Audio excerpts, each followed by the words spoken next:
Coucou les amis, je pense que je pourrais ouvrir une nouvelle chronique après mes chroniques des rues, mes chroniques philosophiques, euh, les chroniques, je sais pas encore comment je pourrais appeler ça, mais c'est une piste, oui. J'adore j'adore communiquer avec les gens et de temps en temps, quand ça me prend, j'aime bien euh, porter les gens, les mettre en valeur. Remonter, monter leur estime d'eux-mêmes, comme ça, pour rien, comme ça. Et là, je viens de m'inscrire dans un challenge. Et dans ces cas-là, quand c'est l'ouverture, souvent maintenant, on peut se présenter. Donc, chacun dit qui est, ce qu'il fait. C'est un challenge professionnel, donc, entre autres, donc on dit ce qu'on fait comme profession. L'une des personnes travaille avec la méthode Zentangle, je ne sais plus exactement comment elle s'est présentée, mais enfin bon, c'est pour apporter du bien-être aux gens. La méthode Zentangle, je connais. Je ne suis pas certaine que beaucoup de personnes connaissent. La méthode Zentangle, c'est une technique d'art créatif, de dessin, et ça apporte de la relaxation, du bien-être. Si c'est vraiment très travaillé, ça peut faire des déblocages, et c'est une technique intéressante.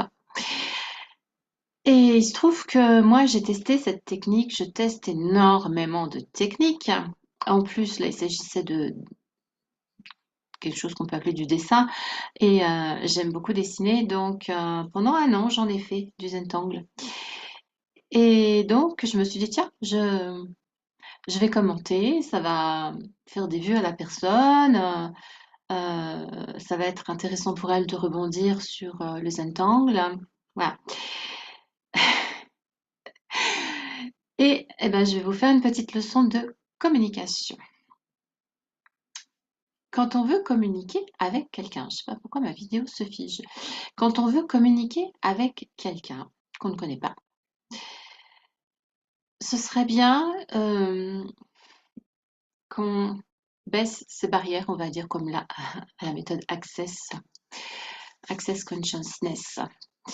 On baisse ces barrières et on ne fait pas du rentre-dedans. On ne va pas aller agresser la personne, moi en l'occurrence,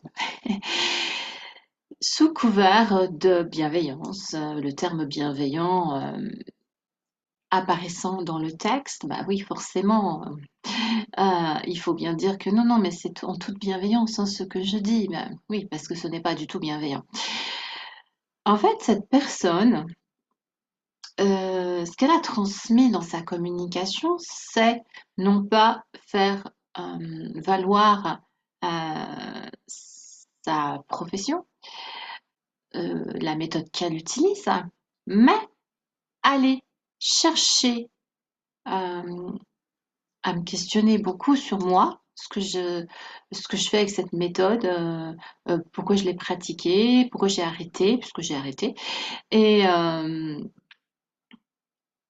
aller m'accuser de ne pas prendre soin de moi puisque j'ai osé arrêter le Zentangle. Je rappelle que le Zentangle, bon, c'est une technique de créativité qui permet d'accéder à du bien-être, effectivement. Mais je pense que c'est pas vrai pour tout le monde, hein, parce que ça peut être très crispant aussi. Mais bon, moi j'ai bien aimé et effectivement, à un moment donné, quand je pratiquais ça, je pouvais être un peu tendue, un peu stressée comme tout le monde, hein, je vous rassure, tout va bien. Et bah oui, ça faisait du bien, effectivement. Et donc, le fait de ne plus pratiquer de Zentangle, bah, évidemment, ça veut dire que je ne me mets pas dans mes priorités. Un terme que moi j'avais utilisé en disant que voilà, j'ai arrêté parce que ce n'était plus dans mes priorités. La personne retourne ça en disant que, en, en- en sous-entendant que je ne me mets pas moi-même dans mes propres priorités. Des sous-entendus malveillants. C'est pour ça qu'elle rajoute avec bienveillance. Elle l'écrit. c'est affligeant, c'est affligeant. Ces personnes-là sont quelque part thérapeutes, ce sont des accompagnements du bien-être, des accompagnants du bien-être.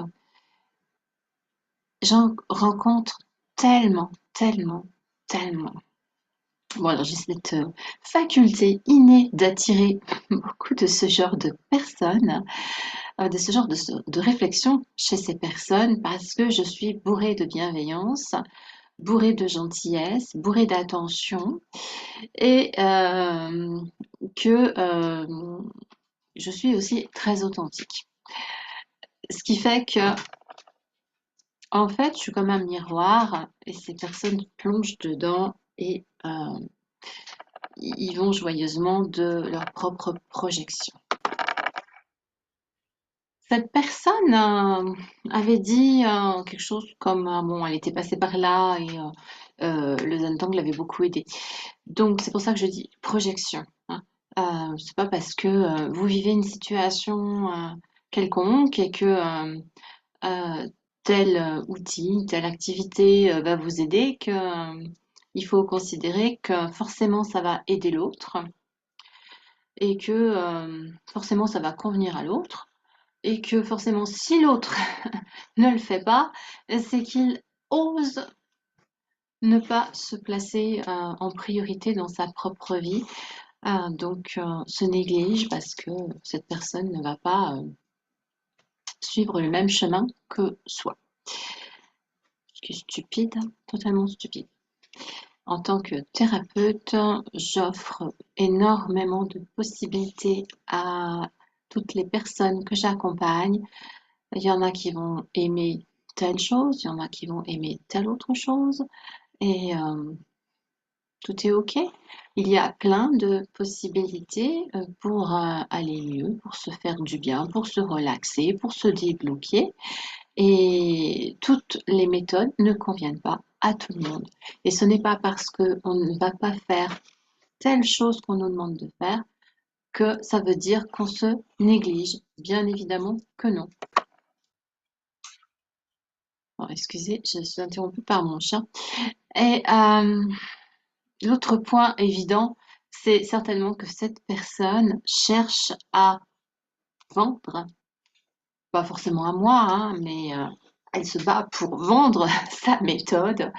Quand on n'a qu'une seule méthode, c'est sûr que bec et ongle, on va dire que, enfin c'est sûr, les personnes qui ne sont pas éthiques vont bec et ongle défendre leur méthode et affirmer que c'est la meilleure et que si vous n'êtes pas d'accord, eh ben, c'est louche en fait, c'est que vous êtes dans l'autosabotage, vous ne vous mettez pas dans vos priorités, etc., etc. C'est de la manipulation commerciale, ni plus ni moins, ce genre de choses. C'est triste, c'est triste. Donc pour bien communiquer, qu'est-ce qu'on fait? Eh bien pour bien communiquer, on laisse tomber ses barrières, on s'oublie et on se projette en l'autre pour accueillir l'autre dans sa spécificité, dans son unicité, dans sa raison d'être, dans son être profond. Et on va s'intéresser à l'autre sincèrement, hein, pas ah, tu pratiques le Zen-Tang. Ah tiens, tu ne pratiques plus le Zen-Tang. Mais pourquoi tu ne pratiques plus le Zen-Tang? Mais tu ne pratiques plus le Zen-Tang parce que tu ne te mets pas dans tes priorités. Tu devrais te mettre dans tes priorités, donc tu devrais pratiquer le Zen-Tang. Voilà. Fou. Non, ça c'est pas du tout, du tout un bon type de communication. Et c'est pas comme ça que on va vendre ses services non plus. C'est très, c'est une méthode assez agressive, hein, la manipulation des autres. On les rabaisse, on les culpabilise. Enfin, bon, je suis spécialiste en programmation neurolinguistique, donc qui dit programmation neurolinguistique dit aussi technique de manipulation mentale, entre guillemets, hein, voilà, une bonne manipulation où on va aller déprogrammer un cerveau pour le reprogrammer autrement quand par exemple on a eu un traumatisme. Fort heureusement que on peut déprogrammer ce traumatisme pour reprogrammer quelque chose de beaucoup plus agréable à vivre.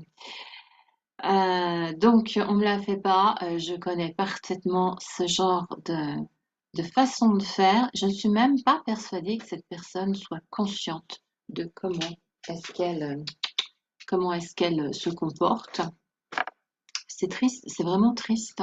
Faites attention à ça quand vous communiquez. Évitez d'accuser les autres par des sous-entendus et de rabaisser les autres, hein. Parce que bon, dire à quelqu'un qu'on ne connaît absolument pas, on va dire que tu crois vraiment que c'est bien ce que tu fais, là, tu te mets pas du tout dans tes priorités. Tu devrais être dans ta priorité, mais c'est louche quand même, ça. Comment ça se fait que tu te mets pas dans ta priorité? Vous voyez, l'idée est là, hein. Et c'est extrêmement déstabilisant pour les personnes qui sont fragiles, bien sûr, mais même pour une personne normale, de toute façon, qui va pas forcément capter le processus de manipulation mentale de manière consciente, mais qui va le capter inconsciemment. Et c'est pour ça aussi qu'on peut réagir, être sur la défensive, hein. Et c'est comme ça qu'on peut créer des conflits en communication, parce que bah, les gens se sont agressés à juste titre, même si l'autre en face ne va pas comprendre, parce que je pense que, là c'est pour le coup cette personne-là, mais beaucoup de personnes euh, vont pratiquer des styles de manipulation, de communication toxique comme ça, mais sans s'en rendre compte. Je pense que la plupart quand même des personnes ne s'en rendent pas compte. Ils ont juste adopté un mode de fonctionnement qui se sont rendus compte à un moment donné que c'était payant, ça leur rapportait quelque chose. Pas forcément quelque chose de positif, hein, mais que ça leur rapportait quelque chose. Donc voilà, comme mon chien, quand il fait que des bêtises, ça lui rapporte pas quelque chose de positif, mais ça lui rapporte quelque chose, ça lui rapporte mon attention. Bon, mon attention, pas très sympathique, mais mon attention quand même. Vous voyez, c'est un peu le même principe. Du coup, bah oui, elle a eu mon attention, je lui fais une vidéo, je lui dédie une vidéo. La bonne communication, c'est la sincérité, l'authenticité. Et si vous posez des questions, c'est avec quelle intention? Bah, avec une intention éthique, avec une intention bienveillante, réellement, mais pas en amont, euh, en ayant jugé une personne que vous ne connaissez pas du tout. Bon, évidemment, je serai en thérapie depuis plusieurs mois avec quelqu'un que j'aurais vu jour après jour, ne jamais se mettre dans ses priorités, ne jamais prendre soin d'elle-même, toujours trouver des prétextes pour j'ai pas le temps, c'est ça, c'était plus important, ça me plaît pas, etc., etc. Oui, on peut se permettre à un moment donné de placer ce genre de choses dans un contexte thérapeutique. On peut, mais pas quand on connaît pas les gens, pas quand on n'est pas en thérapie. Et voilà quoi. C'est vraiment le genre de communication toxique hein, qu'il faut éviter à tout prix. Voilà, c'était ma petite chronique. Chronique de quoi? Ben, je vous laisse me suggérer quelque chose là parce que l'idée vient juste de me traverser l'esprit avant d'appuyer sur l'enregistrement. Et j'avoue que pour l'instant, je ne sais pas. En tout cas, à une prochaine chronique de ce type, parce que oui, dans les communications, il y a tellement, tellement de malentendus, de toxicité, de détours, que c'est pas de la bonne communication, c'est pas de la communication saine, ce n'est pas de la communication positive, ce n'est pas de la communication assertive.